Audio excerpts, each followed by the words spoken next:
শুভ সকাল আমার সকল প্রিয় বন্ধুরা, তোমরা সবাই কেমন আছো? আশা করছি যে যেখান থেকে আমার ভিডিওটা দেখছো সবাই খুব খুব ভালো আছো। আর নতুন একটা দিন, নতুন একটা সকাল শুরু করলাম তোমাদের সাথে নিয়ে। আশা করছি তোমরা আমার সাথে থাকবে। আর দেখো, সকালবেলা ঘুম থেকে উঠে যে বাসি কাজকর্মগুলো থাকে সেটাই কমপ্লিট করে নিচ্ছি একটা একটা করে। আর আজকে হচ্ছে বুধবার, তো বুধবার সকাল থেকে নতুন একটা ভিডিও স্টার্ট করলাম। তো বুধবারের সকালবেলা কি কাজকর্ম করি বা সারাদিন কিভাবে কাটাই সেটাই তোমাদের সাথে শেয়ার করব। তো চলো ভিডিওটা কন্টিনিউ দেখতে থাকো। আর তোমরা যারা আমার চ্যানেলটা সাবস্ক্রাইব করেছো তাদেরকে অসংখ্য অসংখ্য ধন্যবাদ। আর যারা চ্যানেলটা সাবস্ক্রাইব করো না, প্লিজ তোমাদের কাছে অনুরোধ রইল আমার চ্যানেলটা সাবস্ক্রাইব করে আমার পাশে থাকার জন্য। তো ঘর গুছিয়ে ঘরটা ঝাড়ু দিয়ে তো চলে আসলাম। আর এখন রান্নাঘরে চলে আসলাম। আর রান্নাঘরে কোনো কাজ নেই, গতকালকে রাতেই সমস্ত কাজ গুছিয়ে রেখেছিলাম। তো এটাই ভালো হলো বলো, সকালবেলা করে রান্নাঘরে যদি কাজ না থাকে তাহলে দেখবে কাজের চাপও থাকে না। যতই দেরি করে ওঠো না কেন কাজের চাপটা একটু কম থাকে। তো এখানটা থেকে সমস্ত কিছু গুছিয়ে রেখেছিলাম রাত্রেবেলা করে। বেসিনে একটা থালা বাসন নেই, একদম পরিষ্কার পরিষ্কার করে মেজে তুলে দিয়েছি উপরে। আর টেবিলের উপর রাখা হয়েছে কিছুটা। আর রাত্রেবেলা করে সবজি এনেছিল এক ফালি কুমড়ো, আর এনেছিল এখানটায় আছে তারাও পটল। এই হচ্ছে কালকের বাজার। তো চলো একটুখানি ছাদে যাব, বাইরে কেমন মানে বৃষ্টি বৃষ্টি হচ্ছে, সারা রাত ধরে বৃষ্টি হলো। আর কুমড়োটা না দেখে সাদা সাদা লাগছে, কেমন হবে কে জানে।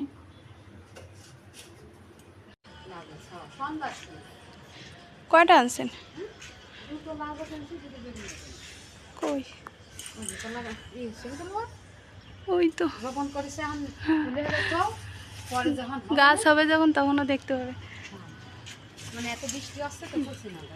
সেটাই আমি আরো বাইরে বলছি কি আমার জন্য দুটো চারা নিয়ে আসিস আর একটুখানি সার।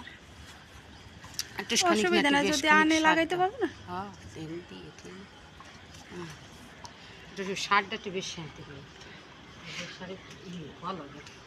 ওই তো যে সার দেয় বাবা আর কি গাছে, সেই সারই আনতে বলছি। ওই সার ছাড়া তোর সাদা সার লাল সার, এর আগের বার ওই যেমন অনদ দিয়েছিল সাদা সার আর লাল সার মিশানো ছিল। আমি ভাবতেছি গাছ মানে গাছগুলোর কি অবস্থা, 2 দিন ধরে তো আসাই হয় না ছাদে। টের পেলাম কে যেন গেট খুললো। না আমি আগে সকালবেলাই ভাবছি যে একটু যাব, বৃষ্টি হচ্ছে দেখি গাছগুলোর কি অবস্থা।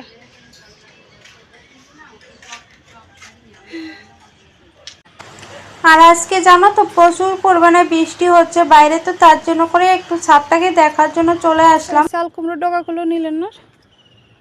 নিয়ে দুটো ডগা আর হচ্ছে ওই কুমড়ো শাকের একটা ডগা দিয়ে মিলে খাওয়া যায়। দিবানি রইছে ঘরের দেওয়া রইছে। তো বন্ধুরা ছাদের থেকে চলে এসেছি। আর বাসায় এসে সকালে কি নাস্তা করা হবে তারই ব্যবস্থা করছিলাম। আর এই সাবুদানাটা না আগে ঘুম থেকে উঠেই ফার্স্টে ভিজিয়ে রেখেছি। আর গতকালকে বরকে দিয়ে কলা আনিয়েছিলাম আর কি, দুধ কলা সাবু খাওয়ার জন্য। তো এদিকে দেখো দুধটাও গরম করে নিচ্ছি। তো আমি আর মেয়ে দুজনে মিলে এখন খাওয়া দাওয়াটা করে নেবো সকালের। আর বরের জন্য রেখে দেবো, পরে ঘুম থেকে উঠে খাবে। তো বন্ধুরা খাওয়া দাওয়া করে এখন রান্না করে যাব। তো তার আগে দেখলাম কি বাইরে বৃষ্টি পড়ছে জানো তো। আর আমাদের এখানে না একটা না 2-3 দিন হয়ে গেল ঝিরিঝিরি করে বৃষ্টি হতেই আছে। একদম যে বড় বড় ফোঁটে যে বৃষ্টি হয় প্রচুর পরিমাণে, কিন্তু সেরকমটা একদমই না, মোটামুটি পরিমাণে একটানা বৃষ্টি হচ্ছে। সকালে কিছুটা সময় হয়ে যাচ্ছে, আবার 10 মিনিট লেট হচ্ছে, তারপর আবার নেমে আসছে। তো এভাবেই বৃষ্টিটা হচ্ছে। তো তোমরা জানিও তোমাদের কোথায় কোথায় বৃষ্টি হচ্ছে বা কোথায় কোথায় বৃষ্টি হচ্ছে না। আমাদের এখানে তো প্রচুর বৃষ্টি হচ্ছে। তো এদিকে দেখো রান্নাঘরে চলে এসেছি। আর রান্নাঘরে এসে সবজিগুলো কেটে নেব, কি কি রান্না বান্না। আর আজকে দেখো সবজি নিয়ে রান্নাঘরেই বসে পড়েছি, কারণ কি বারান্দাতে আমি প্রায় জানলার সাইডে বসে ভিডিও করি আর সবজি কাটি, কিন্তু যেহেতু বৃষ্টি হচ্ছে তো তার জন্য করে করতে পারলাম না। এখন রান্নাঘরে বসেই কাটছি সবজিটা। তো চলো কি কি কাটাকুটি করি তা সবটাই তোমাদের সাথে শেয়ার করব, পরে দেখতেই পাবে তোমরা। তো চলো আমার ভিডিওটার সঙ্গেই থেকো, আশা করছি তোমাদের অনেক ভালো লাগবে। বন্ধুরা আমার সমস্ত রান্নাবান্না কমপ্লিট হয়ে গেছে, রান্নাবান্না করে একদম রান্না রান্নাঘরটা সুন্দর করে পরিষ্কার করে ওইখানে দেখো খাবারটা রেখে দিয়েছি। তো চুলোটাও পরিষ্কার করে নিয়েছি একবারে, আর এইখানটায় খাবার রেখে দিলাম। আর বেসিনেও কোনো থালা বাসন নেই। আর কি রান্না করলাম সেটাই দেখাই। দুপুরের করেছি কুমড়ো ভাজি, আর এখানে আছে পুঁই শাক আলু দিয়ে চিংড়ি মাছ দিয়ে একটা তরকারি করলাম। আর এইখানটায় বরের জন্য দুধ আর সাবু রেখেছিলাম, কিন্তু ঘুম থেকে উঠে চা খেয়ে বাজারে চলে গেল আর কি, মাছ বাজার করতে।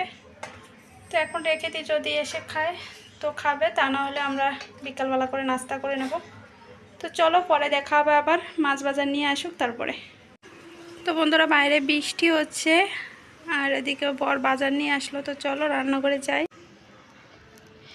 দাঁড়াও লাইটটা জ্বালাই। এই তো বাজার, এখানে কি কি এনেছে দেখি। আলু এনেছে 2 কিলো বলছি কেজি, আর এটাতে মাছটা বের করে নি, তারপর তোমাদের দেখাচ্ছি। আর এখানটায় দেখো আমার বর বাইরে এতটা বৃষ্টি পড়ছে, সেই বৃষ্টিতে ভিজে ভিজে বাজার করে নিয়ে আসলো। মাছ বাজার শেষ হয়ে গেছিলো প্রায় শেষের দিকে আর কি। তো তার জন্য করে দেখলো আজকে ছুটির দিন আছে, তো আজকে মাছ বাজারটা করে নিই, তাহলে সুবিধা হবে। তো এদিকে দেখো 3 পদের মাছ আনা হয়েছে, তেলাপিয়া মাছ, তারপর একটা কাতল মাছ, আর এনেছে পাঙাশ মাছ। তো এগুলো কাটাকুটি করে তারপরে দেখো স্নান করে জামা কাপড়গুলো মেলে দিলাম। আর জামা কাপড়গুলো কীভাবে মেলবো, কোথায় মেলবো, একটুখানি বারান্দার ভিতর এতগুলো জামা কাপড় গাদাগাদি করে মেলে দিলাম। তো ভেবেছিলাম আজকে জামা কাপড় কাচবো, তো অনেকগুলো জামা কাপড় জমে গেছে, যেহেতু মন্দিরে গিয়েছিলাম ওদিনে কাপড় চোপড় জমে গেছে, ঘরটা মুছবো, কিন্তু কোনোটাই হয়নি জানো তো এই বৃষ্টির জন্য। তো শুধু মেয়ের প্যান্টটা জামাটা ধুয়ে দিয়েছি, আর আমার শাড়িটা এখনও পরে রয়েছে। তো তারপরে দেখো এদিকে পূজাটাও কমপ্লিট হয়ে গেছে, পূজা দিয়ে আবার এই সাবুদানাটা আনা হয়েছিল মন্দির থেকে, তো ওটাই এখন ওই একটা কৌটোর ভিতর রেখে দেবো, তা না হলে বাইরে থাকলে অনেক সময় আছে না তেলাপোকার প্যাকেটটা যদি ছিদ্র করে দেয় তো ওটা পুরোটাই নষ্ট হয়ে যাবে। তো তার জন্য করে এখানে এখন কৌটোয় রেখে দিচ্ছি যাতে করে ভালো থাকে। আর খাওয়া দাওয়া বলতে কি, আমি স্নান করার আগে না, মাছ কাটার আগে না আমি খাওয়া দাওয়াটা করে নিয়েছিলাম, আমি আর আমার মেয়ে। কিন্তু আমার বর পরে খাওয়া দাওয়াটা করবে, ও স্নান করতে গেছে, স্নান করে আসলে তারপর ওকে খেতে দেবো। আর এদিকে দেখো ওই ছাতাটা মেলে রেখেছিলাম নিচে, তো এখন তুলে রাখবো। আর আজকে বিছানাটা একদমই তোলা হয়নি, কারণ কি আমার বর উঠেছে তখন ওই 12:30 বাজে আর কি। তখন ওঠার পরে ওর সাথে সাথে চা খেয়ে বাইরে চলে গেল, আর আমি আর সময় পাইনি বিছানাটা তোলার। তো আর বিছানাটা তোলাই হয়নি আজকে জানো তো। দুপুরবেলা করেও খাওয়া দাওয়া করে আমার বর আবার ওই বিছানাতেই ঘুমিয়ে পড়েছে। আর এটা হচ্ছে বিকালবেলাকার ভিডিও। তো রাত্রেবেলা রান্নাবান্না বলতে ভাত করতে হবে, আর প্রেশার কুকারে করে কয়েকদিন ধরে ভাতটা করছি, কারণ কি গ্যাসটা এত পরিমাণে অপচয় বলতে খরচ হচ্ছে। তো তার জন্য করে ভাবলাম প্রেশার কুকারে রান্না করলে একটুখানি সেফ হবে। তো এদিকে দেখো মাছের তেল বের করে নিয়েছি, মাছের তেল করব। আর এদিকে থালা বাসন ধুতে গিয়ে দেখি জল ছিল না, তো একটু পরে আবার দেখলাম জল চলে আসলো। যখন জল ছিল না তখন আমি আবার এখানে দেখো পাতিলে করে জল তুলে রেখেছি।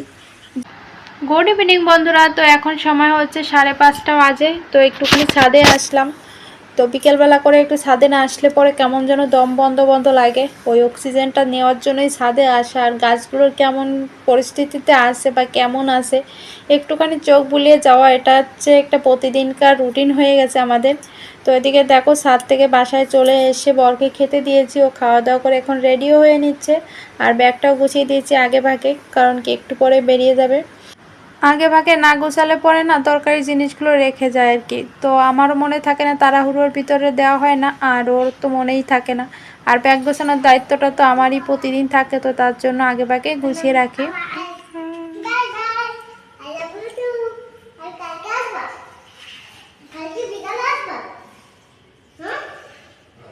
চলো ভেতরে চলো। তো বন্ধুরা এই দেখো মাছের তেল, আর আমি মাছের তেল খেতে ভীষণ ভালোবাসি। তোমরা কে কে ভালোবাসো কমেন্ট করে জানিও।